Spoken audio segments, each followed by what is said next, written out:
appointed Superintendent of the Indianapolis Public Schools, Dr. Alicia Johnson. And if she would come forward to give a welcome for IPS. Dr. Johnson.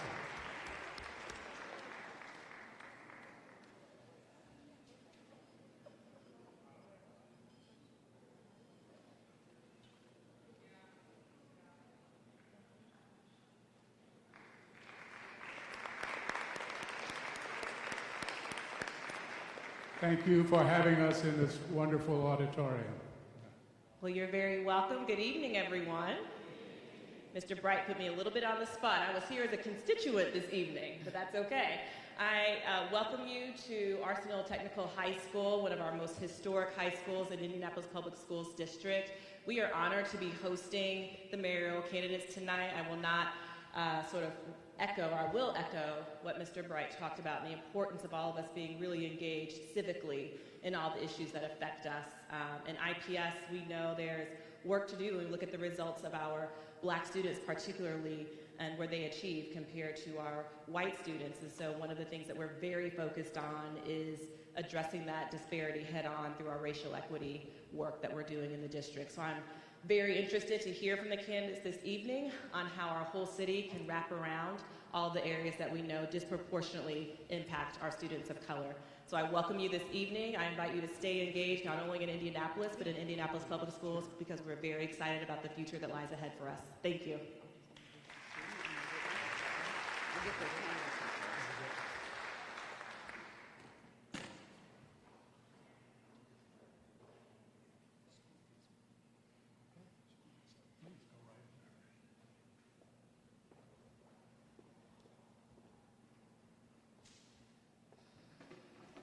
Good evening, everyone, and welcome to Arsenal Technical High School. I'm Principal Corey Franklin, coming in behind our superintendent, and I just want to welcome you again to our school. On behalf of our IPS School Board Commissioners and, of course, our superintendent, we welcome you to Arsenal Technical High School. As principal, I'm excited that you're here on the campus of one of the state's leading high schools where the focus is on Indiana's core curriculum. The focus includes an emphasis on 5 college and career academies, including CTC, which is our Career Technology Center, the Law and Public Policy Program, the Math and Science Program, and our new Tech Program, in addition to our new Construction, Engineering, and Design Program. Also, at the recent IPS State of the District, Superintendent Johnson unveiled 6 strategic district priorities to address student-centered teaching and learning: high-performing teams, racial equity mindset, school-centered central services, engaged families, teams, and partners, and sustainable finances and operations. Much like this evening's opportunity to hear from and respond to city leadership, IPS leadership will host district-wide town hall meetings in November to discuss these priorities with community members such as yourselves. Forums like this evening and the upcoming town hall meetings allow for inclusive dialogue to continually improve the lives of the residents of Indianapolis. To quote our superintendent, "We understand that for us to be successful, it will take all of us working together to reach our common goal." Thank you so much for being here this evening, and enjoy this evening's debate. Thank you so much, and welcome to Arsenal Tech.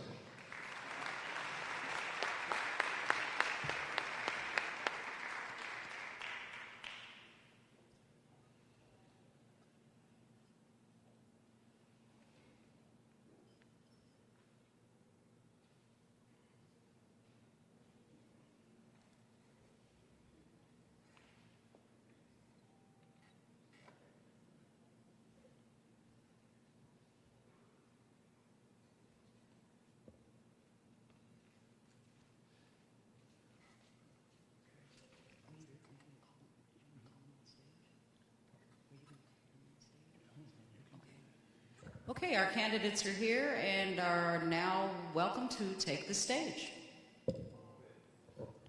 First up, Mayor Joseph Hogsett and State Senator Jim Merritt.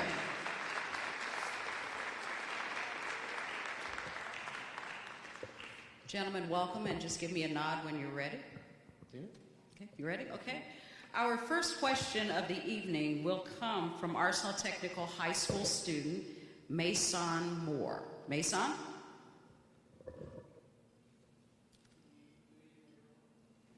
Good evening.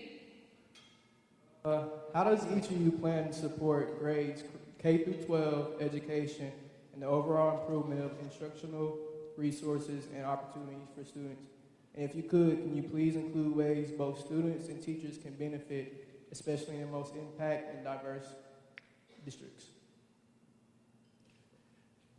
Thank you very much, Mason. It's great to be here this evening. I very much appreciate the coalition. I very much appreciate the Indianapolis Recorder, and thank you, Tina, for being here. Thank you. This question is a very good one, and I truly believe that the mayor of Indianapolis is really in charge of the culture that surrounds IPS schools and the charter schools of which he sponsors.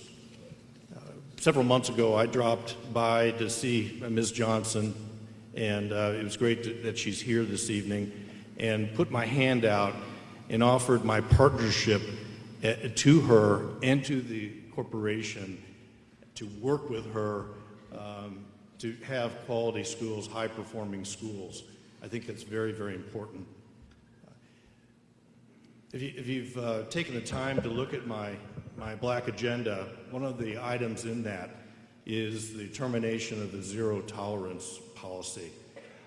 We will do that in charter schools, of which we know that the mayor sponsors, but I would really love to work with IPS to do same, exchanging them with best practices that are used around the country for school discipline. I think it's very, very important. The idea of having mental health classes in charter schools is something the mayor can control, and I think that is very, very important today.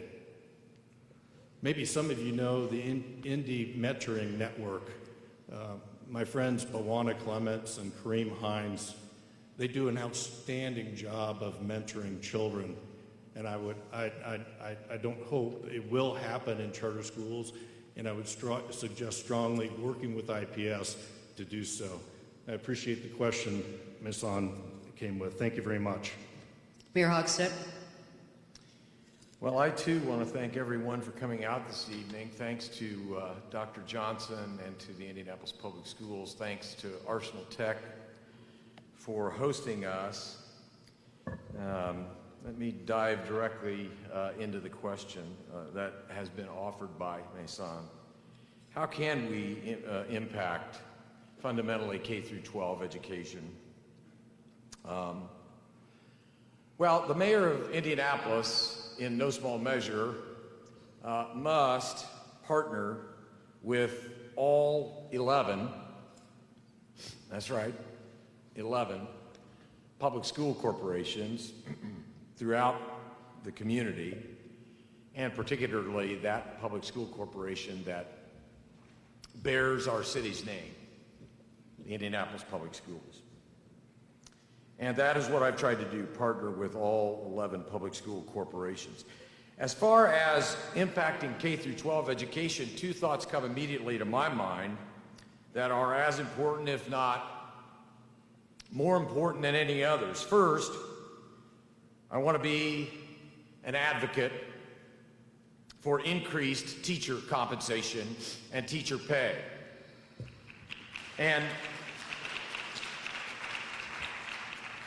the direct result of increasing teacher salaries is that school corporations throughout Marion County, including IPS, will therefore be able to attract and retain the most talented teachers for our young people.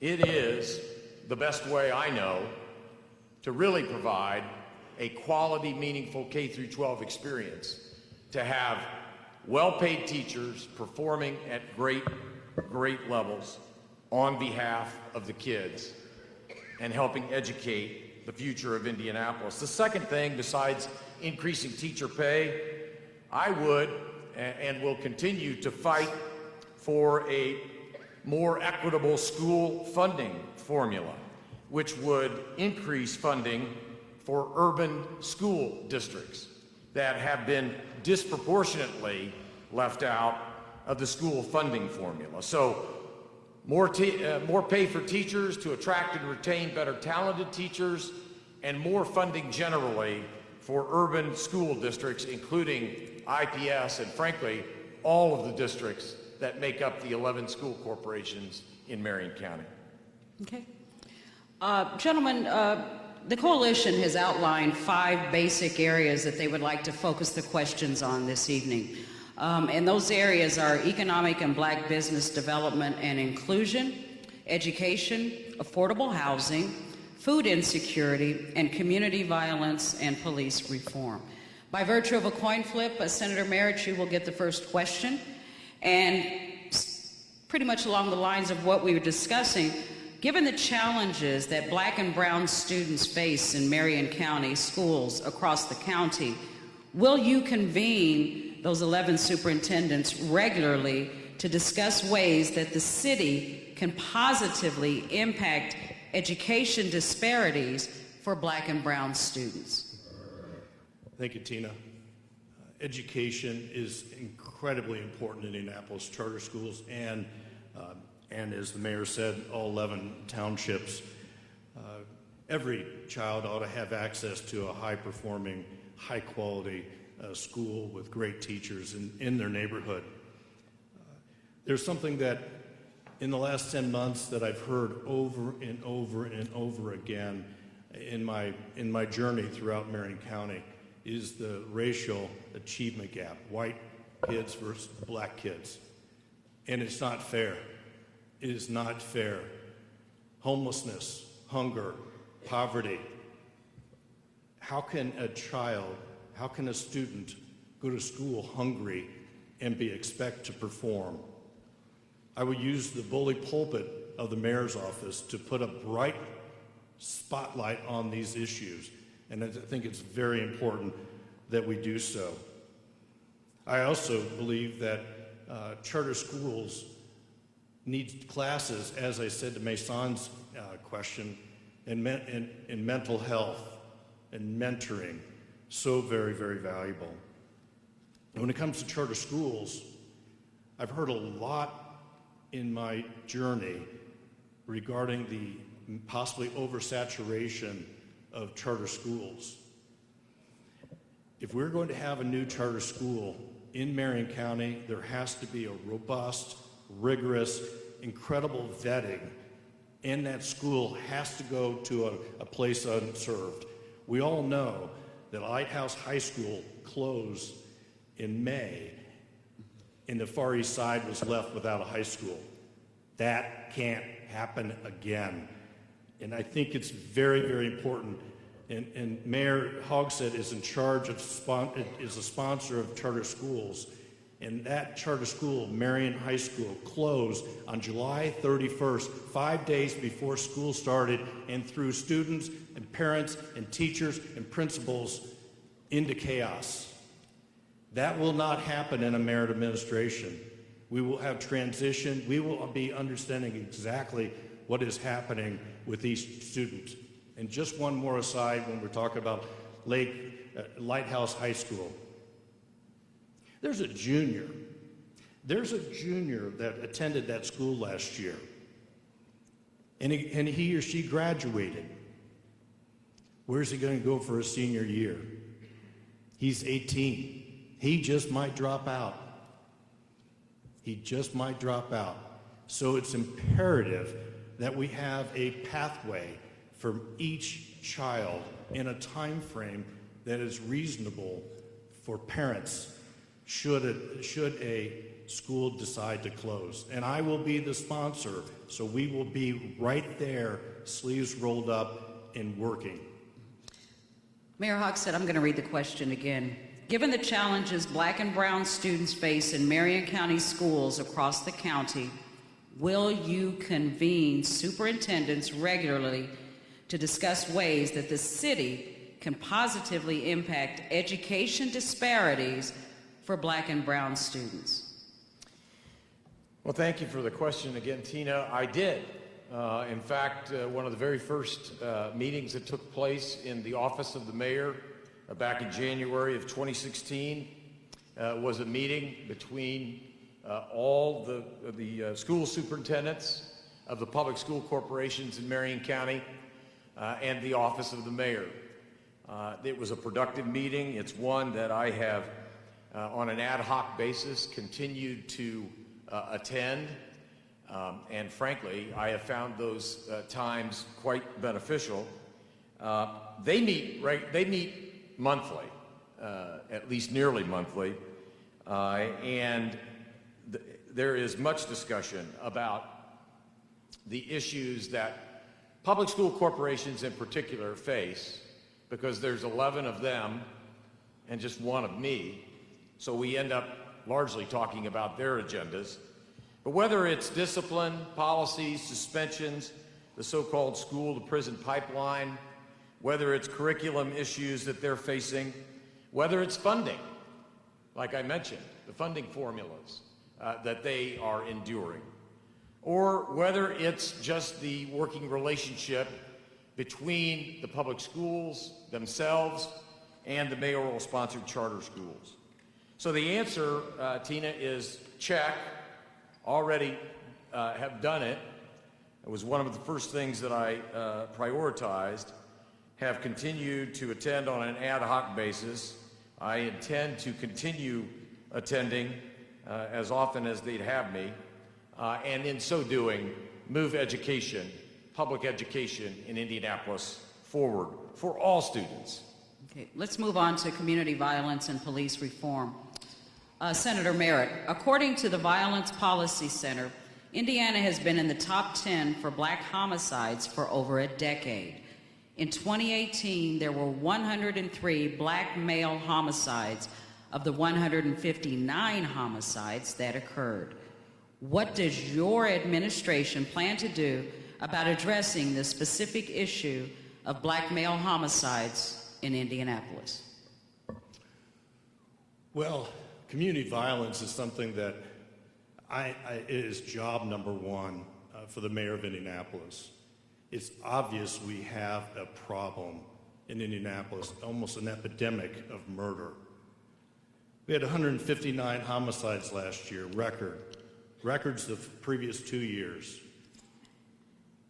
This has got to stop. 117 of those 159 homicides were African American. 103 of those 117 were males. 82 unsolved, 66 unsolved with African American cases. In this city, of which mayor is in office, is 60% of the cases are unsolved. You can commit murder and 60% chance of not being convicted, not being found.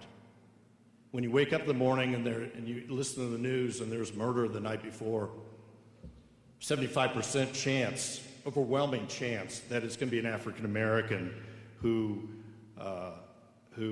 was murdered that night. What do we need to do? First of all, we need to create an Indianapolis Commission on the social status of African American males. I think that is very important. It's been successful at the state level. We can make it successful here. We also need top leadership at IMPD. I'll have a public safety director who also is a deputy mayor, along with Bill Benjamin being the chief of police. His record is undeniable at IMPD. 80%, 81% clearance rate. He led the country. He's tough. He solves cases. He never misses or he never loses a murder trial. But we also have to have a balance between crime control and community relations. So very valuable. We need to build the trust, and the better community means less crime. So very important. I take this to heart. This last weekend, we had a shooting on Monument Circle.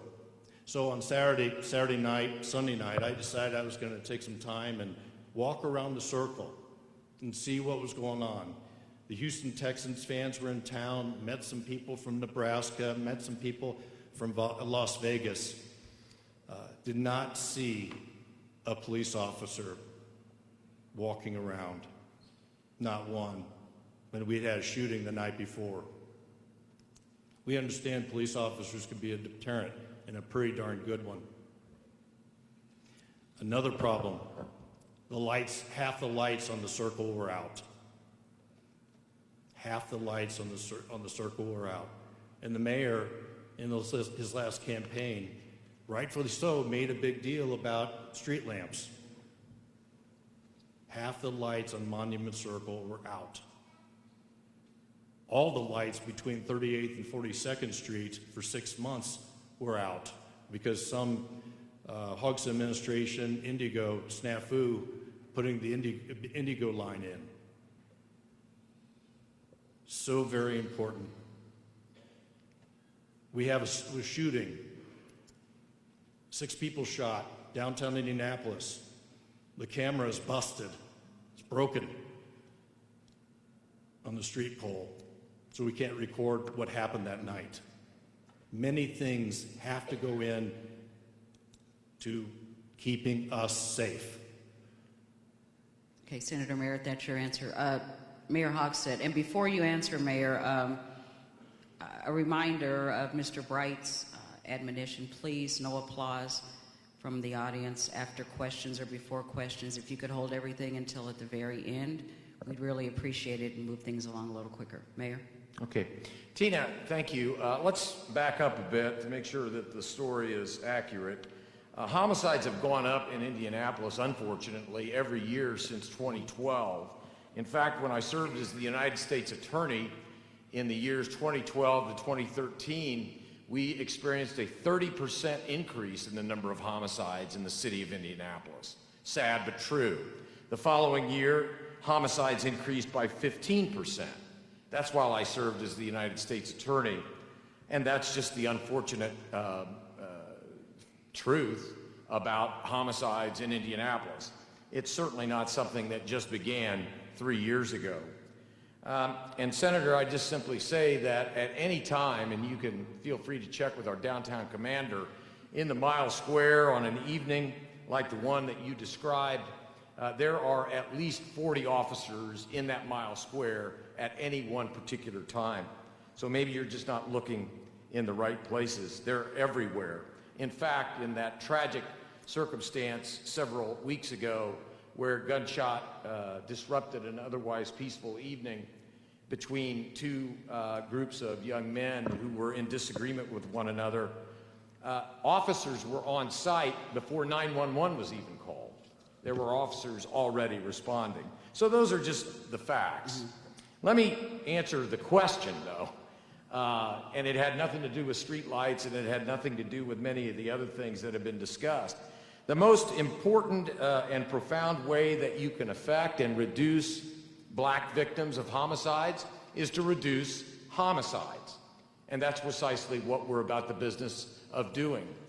That is why at the end of this year, we'll have 150 net increase in IMPD officers, which allow us to go return to a community-based, beat-oriented policing system. We have increased the pay for first and second year police officers to recruit vigorously more police officers, even beyond that which we've already been able to hire. And then, as you all probably are aware, just in the last 4 years alone, the CICF anti-crime, anti-violence funding, thanks to the City County Council's bipartisan support, has gone up over $1 million. In 2019 alone, operating year 2019 alone, the City of Indianapolis, through our neighborhood and community outreach and their groups, will spend nearly $4 million in violence prevention, violence intervention, and violence reduction. And all of which goes to the final thing that I will mention as it relates to this topic. We have seen violent crime reduced in Marion County in 2018 and thus far in 2019. And while the year is not over, we have reason to believe that if everything that has been done continues to be done, that this year, 2019, will be the first year-on-year decrease in the number of homicides in the city of Indianapolis over the last 8 to 10 years. Okay. Thank you, Mr. Mayor. We're gonna move on to the next question. I'll let you maybe in your closing comments, but we need to move on and get a few more questions in. Senator Merritt, you championed legislation that would significantly increase the penalty of minors who rob pharmacies. This state law was going to have a disproportionate impact on black minors. When black leaders engaged you on this issue, why did you choose to proceed with the legislation? Well, that's a very good question. We knew the data and the actual fact was that kids were being sent in, and there had to be a message. We were leading the country in pharmacy robberies. And if you follow my career at all, I was a rock-ribbed Republican throwing drug addicts in jail in the 90s, and I led the effort in regards to opioid recovery and revival now. The 29 years I've been in the Senate has been a journey. As you can see with Washington, the federal government has done an outstanding job of reforming our criminal laws. And that has gotten to Indianapolis and Indiana, and I support that. Bottom line is the world has changed, and I support the idea of those individuals going to juvenile court. Now, I believe that we need to reform juvenile court. There's a lot of work to be done there, but I do believe that is the way it should be going now. Senator Mayor Hogsett, do you have any response to that? Well, I don't have any personal knowledge of what went through Senator Merritt's mind when he made the decision, but I accept his explanation and take him at his word. Economic and black business development and inclusion. The black unemployment rate is nearly 3 times the county rate. What policy ideas do you have that will positively impact the unemployment rate in the black community? Senator Merritt, it's for you. It's your turn. So I'm leading off every question, huh? Yeah. I'll switch it up. I'll switch it up. Yeah. Okay. After this one. Tina, I thought we were alternating. Anyway. I'll alternate after this one. How about that? Well, we will, obviously, the African American unemployment rate, it doubled between January 18th and January 19th. Doubled. Whereas the American rate of everybody went down to 3.5%, 4.8 to 9.4%. Totally unacceptable. Totally unacceptable. And there's a linkage of education and all sorts of problems that we have to make sure that the barriers are removed from the plight of the African American male and female. This comes with the idea of minority business enterprises. And right now, as you know, 8% of the contracts given out by the city it's 8% for minority business, whereas the ordinance says 15%. What's going on? We have to have capacity. We have to allow these individuals who want to be a prime contractor and a subcontractor to have access and knowledge of grants by the federal government and the state government. We've got to have compliance. There has to be teeth in the law. There have to be penalties. Have to be penalties. And those monies could go towards minority startups. And if you've read my Black Agenda, this is in it. This is right there in it. We need to lessen the low bid contracts. Lessen them out so more people could get to the table. And finally, commerce, money. Those individuals that want to go into business themselves, and there are many of them, many entrepreneurs that have been blocked because of barriers that we're talking about tonight. They need to know that there are new tax credits out there, new market credits. There have to be opportunity for capital. Okay. Mayor Hogsett? Yeah, that's why I'm excited that the Indy Chamber and the City of Indianapolis just a few months ago announced our inclusive growth strategy that I think is an exciting opportunity for the City of Indianapolis, and particularly for those who find themselves unemployed or underemployed and who may need just some help with job skills and the gap in terms of workforce development. The inclusive growth strategy, very briefly, creates a framework to ensure that while we help all businesses grow, we want to focus on the quality of jobs offered as well as the quantity of jobs.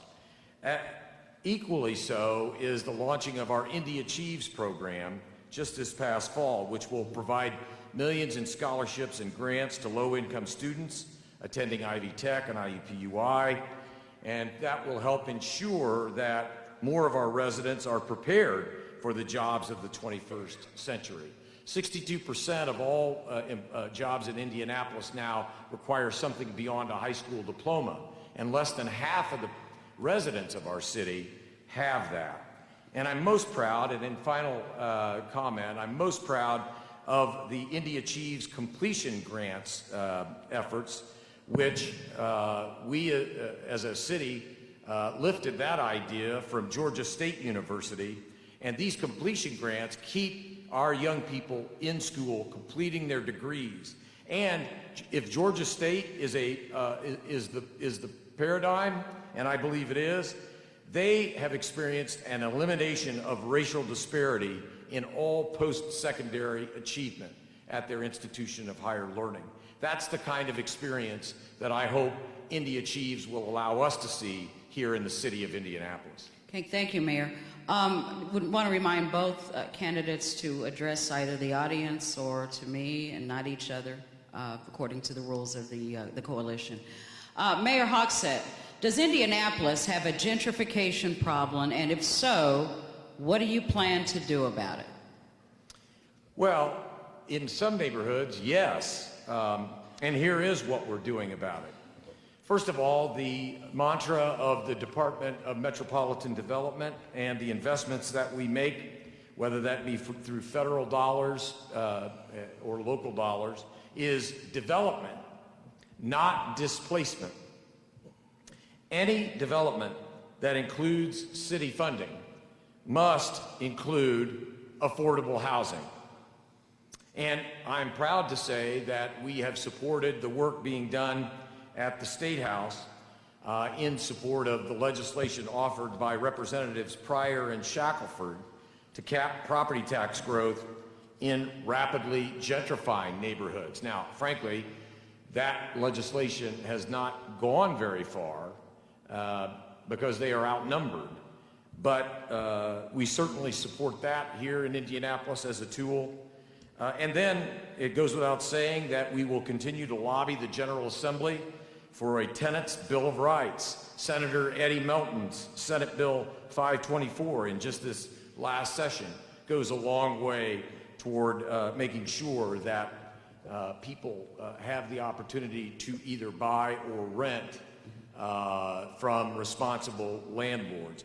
Those are some of the things that we're trying to do to address gentrification where it exists, as well as balancing our investments in ways that allow people who already own their homes to stay in them. Okay. Senator Merritt. I'm really glad this question was here because 1 in 3 African Americans, 1 in 3 African Americans own home in Indianapolis. That ought to be much, much higher. It's very, very, very disconcerting to me. We misaddress the banking. If you look at the mortgages from black to white, it's a terrible percentage. Housing, protect those who do rent. Very, very important, affordable housing. My program is that all home housing development in Indianapolis will have a 10% affordable housing set aside. Whereas the mayor, it's if they're actual city monies with incentives that are included. That limits the capacity if you go that way. When the mayor introduced his 2,500 homes that were on his list that were, in great shape and ready to be livable. He said housing is a human right, but I actually went out to dozens and dozens and found vacant lots, homes that weren't livable. The Indiana Housing Agency that's in his office, news report, and I saw it myself, rat-infested apartments. This is something that it really focuses on dignity when people are trying to live in a home. And when someone might call and report that their home is a rat-infested place, they probably won't do that because the landlord isn't being assisted to them. But they probably won't call because then the Board of Health will kick them out and they'll be homeless. How do we do this? The mayor talked about a housing bill of rights. I support that.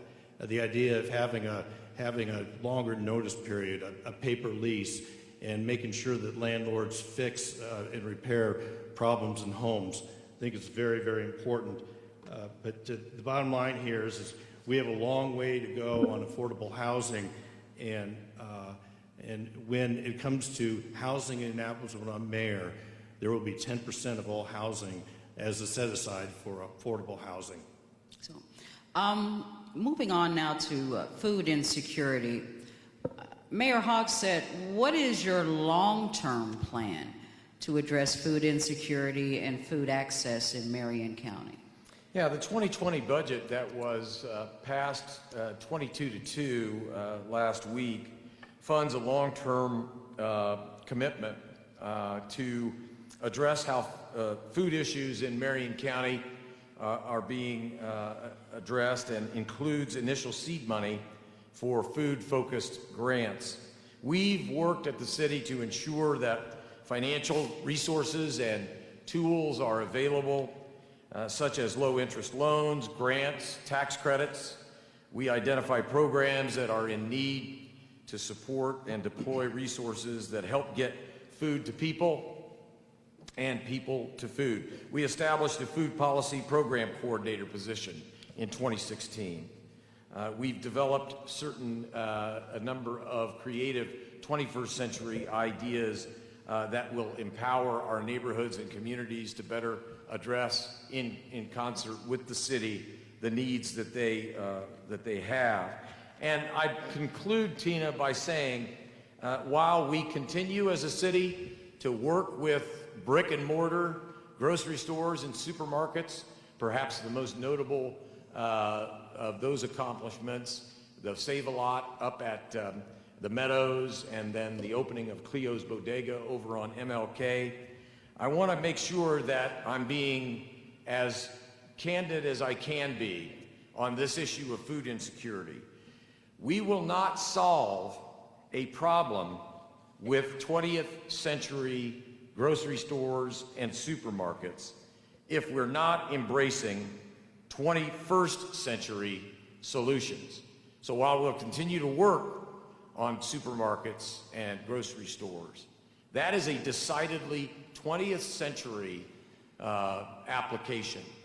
The 21st century is presenting a whole wide variety of different opportunities that, unless we embrace them, will fall further behind. Senator Mayor. Thank you, Tina. It's something I've worked a lot on in my years in office. One of the best parts of working in politics for me is communication and collaboration. I've worked with an organization called Food Rescue, where we have students in schools in the cafeteria that take a tray that a student has brought up, and they'll take a bag of apples, put it in a refrigerator, and then second helpings will come pick it up and take it to a food pantry. The Green Initiative, which is Kimball Musk operation, where you have actual gardens and you teach students to garden and understanding what fresh food means to their lives. John Lawler with Brandywine Creek Farm, where he has interns from IPS come out and learn how to farm. Very, very important. But Indianapolis, we need to get groceries to people. We need to get groceries to people. I've floated the idea, and I want a lot of public discussion about it when I become mayor, that I believe a food TIF, a food tax incremental financing district, where we can incentivize grocery stores, groceries to the neighborhoods. I had an opportunity a couple weeks ago to be about 9 o'clock on a Sunday night, and I just wanted to check the neighborhood out, so I sat out at BP gas station, and I wanted to talk to the people in the neighborhood. And to a person, everyone needs groceries. They don't know how, they want to purchase groceries. There's a lot of food pantries. They want to purchase groceries, but not at that BP. Not at that BP. So what are we going to do? We're going to have a food TIF. We will incentivize grocers, incentivize entrepreneurs to come into these areas and have fresh meat, fresh produce, fresh fruits in one way or another. It's so very important. We need to get food to the community. Earlier today on my show, Community Connection, I asked listeners what questions they would like to ask if they had the opportunity this evening. A caller named Joe asked, has Unigov outlived its usefulness, and how has it benefited African Americans over the years? And I'll direct that question first to you, Senator Mayer. Well, I do believe that Unigov, when it was created, was for efficiency, to get services out to the community. I do believe that a regional development authority is something that we need to continually talk about, because we are competing around the country with other regions. Unigov is a governance structure that doesn't include IPS schools, doesn't include the excluded cities, but does have a role to be played in the way of accepting taxes and getting the government services out there. I think the question is what is the role of the mayor? Because that's what we're discussing tonight, and how that individual leads our community and keeps our community safe. Okay, Mayor Hoxha. Yeah, I think that Unigov has much to be proud of in terms of what has been accomplished in the last 50 years. I will say that the political compromises that were made during its passage have, as it relates to African Americans in particular, but to our community as a whole, and the fact that I mentioned earlier tonight that we have 11 public school corporations, it has, in that sense, I think adversely impacted the quality of public education and its delivery. It has ingrained, certainly in our system of education, a level of systemic racism that the outcomes of which have not ever been resolved.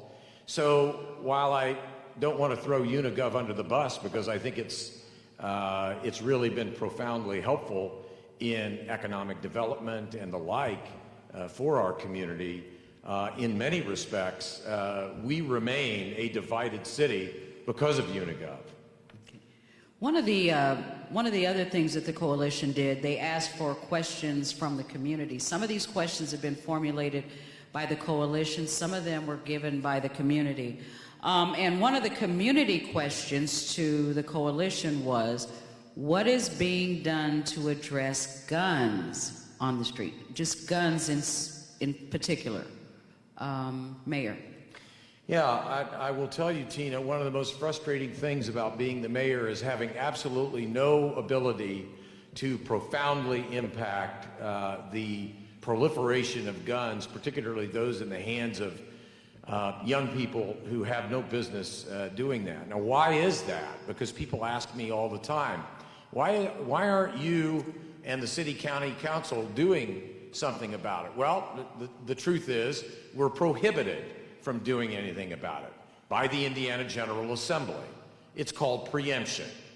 And in essence, what that means is a local unit of government, a well-intentioned mayor or a passionate city county council cannot pass any legislation that further impedes the rights of those in Indiana as it relates to the purchasing and the possession of guns that are tighter, more narrow, or more restrictive than those provided by state law.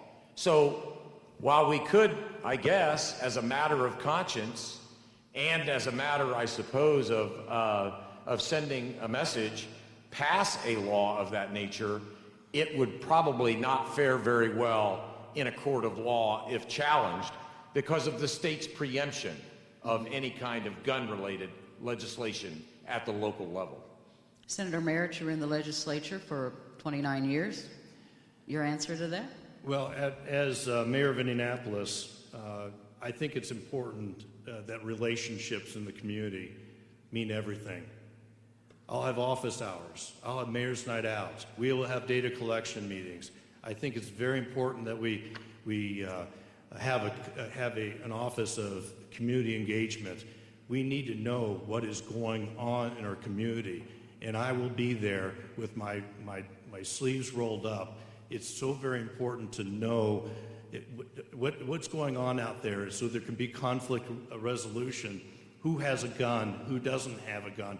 That knowledge is incredibly important. And that goes back to the crime control and the community relations. And I think it's very, very important that the mayor participate in the community, in the grassroots, and get control over what is actually going on in these areas that we're having shootings. The more information we have, the better, the more we can prevent crime. Mayor Hogsett, any follow-up to that? I just simply recite the fact that, and I'm certainly not trying to blame Senator Merritt. I mean, he's got colleagues there, but it is incredibly frustrating. A colleague of mine, I'll just tell one brief story. A colleague of mine, the mayor of Bloomington, John Hamilton, has tried to change state law in this regard because he actually had a man who circumnavigated a city swimming pool while he was visibly armed. You can only imagine the response of the parents and the kids who were using that pool, how frightened and how dangerous that situation was. And yet, Mayor Hamilton had to politely explain to them, there's really nothing I can do about it. Talk to the leaders of the General Assembly. Senator Merritt, do you have a people of color agenda or a black agenda? What? That is the question. Do you have a people of color agenda or a black agenda? Ladies and gentlemen, it is online right here, 3-ring binder, an agenda for the African American community of Indianapolis. You have my solemn oath that I'm going to follow this when I become mayor. Period. The audience, please, quiet, if you don't mind. Okay, Mayor Hogsett. Yeah, I have both. I mean, in the sense that people of color incorporate a lot of different colors in Indianapolis. And today, this very afternoon, I outlined an agenda that I think is not only reflective of the policies that we've implemented over the last 4 years, some of the progress and the improvements we've made over the last 4 years, but laying out for the African American community what I would intend to do if I happen to be reelected in November. But we can't leave anybody behind. And as a result, I think the mayor's obligation ultimately is to pursue policies that lift all boats, the rising tide that lifts all boats in our community.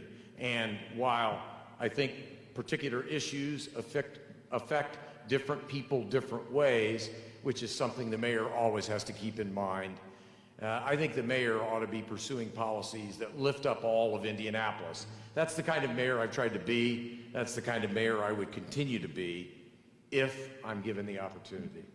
Mayor Hochstead, we have time, and Senator Merritt, we have time for one final question. And this question comes from community as well. And that question is, do Black lives matter or do all lives matter? Mayor Hochstead. Well, I would say once again, both. Black lives do matter, and that's very, very important to the African American community. But that is not to say that that all lives matter. I mean, tonight, Senator Merritt and I have had a fairly spirited conversation about the loss of life in our community through homicides. Now, while that has disproportionately affected black males, it has not exclusively affected black males. And so as mayor, our responsibility is to protect the public safety as best we can for all of Indianapolis. So yes, all lives do matter, just like black lives matter in particular. Senator Merritt, do Black lives matter or do all lives matter? There are approximately 760,000 people that live in Marion County. The mayor of Indianapolis is in charge of keeping each and every one of them safe. That's what I will do as mayor of Indianapolis. Thank you both. Well, that concludes our time for this evening. Before we wrap up, each candidate will have the opportunity for a 3-minute, if we could have quiet in the audience, please, a 3-minute closing statement. Mayor Hochstead, you will go first. Okay. Well, first, let me reiterate my thanks to everyone who contributed to this evening's event.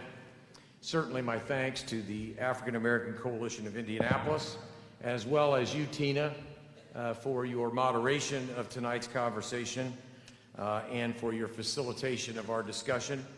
Additionally, I want to thank the leadership of Arsenal Tech and the student we heard from earlier today for all of the hospitality provided by IPS for this evening's thoughtful discussion. Today's conversation is an important one and one that must continue beyond one day or one debate. In the past 3.5 years, we have worked together to return to community-based neighborhood policing. We have worked together to invest in holistic criminal justice reform. We have worked together to add tens of thousands of jobs while working to build an inclusive, welcoming city where everyone shares in our collective success. But as I said to a group convened by the concerned clergy and by the Baptist Ministerial Alliance earlier today, you don't get a participation ribbon in the fight against injustice for simply identifying what the problems are. And it's understandable that our community would greet with suspicion those leaders who stand before you, especially when the ballot box looms on the horizon, and seemingly turn attention to awareness as a substitute for action. Action is what Indianapolis deserves, and action is what we have tried to provide. Thank you again for having me today. As we look back on the 4 years of action and we look ahead at the work left to do, together, I believe we can and we will move all of Indianapolis forward.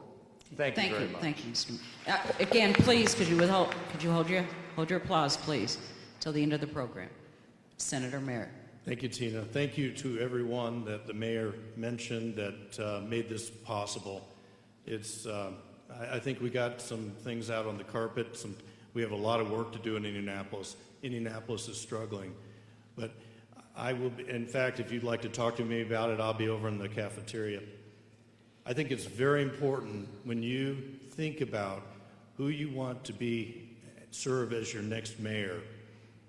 Think about an individual and a government that is accountable. Think about a government that's accessible. Think about a government that is transparent.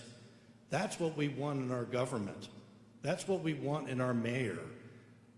I promise you, you will have those factors, those pillars, those hallmarks of government That's really what we want in our government.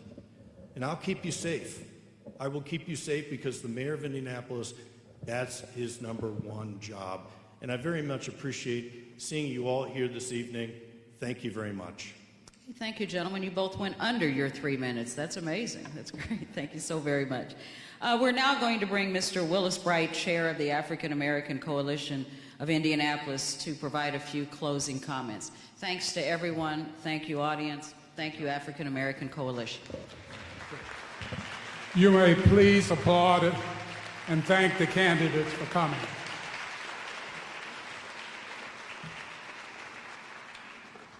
You, each of you, have the ultimate power to determine which of these two men and the candidate who was not here,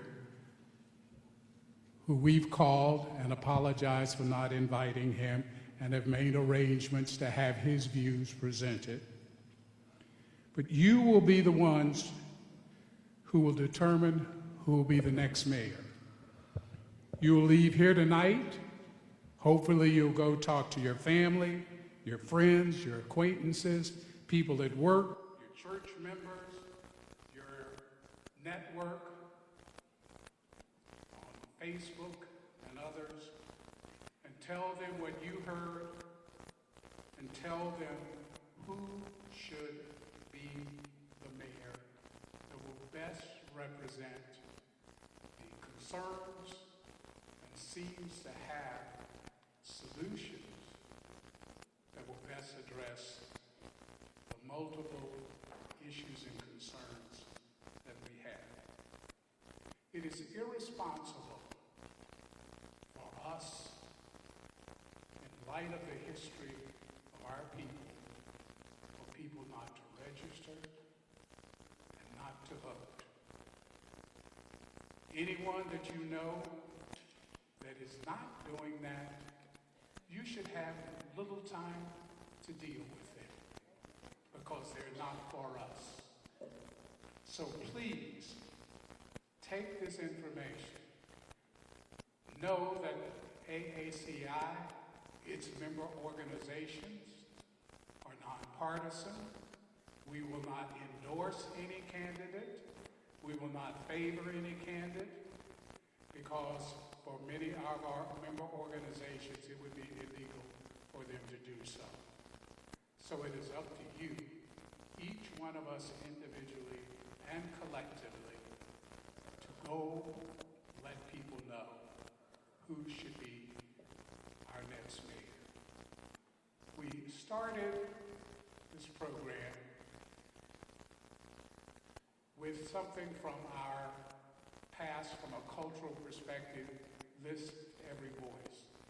Derek Slack has been a member of this community for many years, a poet and a writer, a youth worker. He will send us off, energize us to get out there and do the job. We thank you for being here, for your cooperation, and we will thank you even more when we do the tally of the black vote after the election, that our percentage of voting will be higher than it has ever been in our history. After Mr. Slack, you are dismissed. Please give him the time and respect. He will be very brief. Just who do you think you are? Trying to rain on my parade? Being ants in my salad bowl? Living in this masquerade? I don't grow from the knees, so don't ever call me a Negro.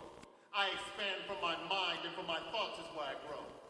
I am a black man, a strong warrior king, innovative and sophisticated, one superb human being. I have survived the Middle Ages. I have survived the Middle Passage. I have survived your whips and chains and you perceiving me to be a savage. I fought for your riches. I slaved for your freedom. I fought to protect my queens when you told me I didn't need them. I am a black man, the closest thing to God. I am Nat Turner revolting. I am Cinque taking the Amistad. I dug a path to freedom. I helped Harriet build that train. I have survived all the storms and endured so much pain. I I'm a Buffalo soldier, a dreadlock rasta. I am black and I am free. No more will I call you master. No more will I sit in the back of the bus. I won't stand in the back of the line. You can't make me eat in the kitchen. God said victory shall be mine. I am Booker T, W.E.B. Carter G, Huey, Bobby, and Muhammad Ali. Say it loud. Say it loud. I'm black and I'm proud. The sun shine and my smile can eliminate the clouds. I'm Crispus Attucks, Charles Drew, and Bill Pickett. I've kept my spirit high, though so long you've been so wicked. I'm Charles S. Johnson, Richard Wright, and Langston Hughes. Jesse Owens and Jackie Robinson. I invented the blues. I choreographed the Marshall Washington, telling the world about my dream. I've been used and abused, yet still emerged as a king. Like the phoenix from the ashes, I have risen from despair to be doctors and lawyers, senators and mayors. I am a black man. I shall live forever. I am Colin Powell, Malcolm X, Red Fox, and Medgar Evers. I am Bill Russell, Ray Charles, James Baldwin, Arthur Ashe, James Gordon Johnson, Marcus Garvey, Grandmaster Flash. I invented bebop and hip-hop and the light that makes you stop. I invented the running man, the snake, the mashed potato, and the wop. I am stronger than steel. I am faster than sound. More powerful than locomotive to lead tall buildings with a single bound. I am a survivor. I get my energy from God's hand. I am truly blessed with life. I am a black man. And Black Lives Matter. Good night and get out there and vote.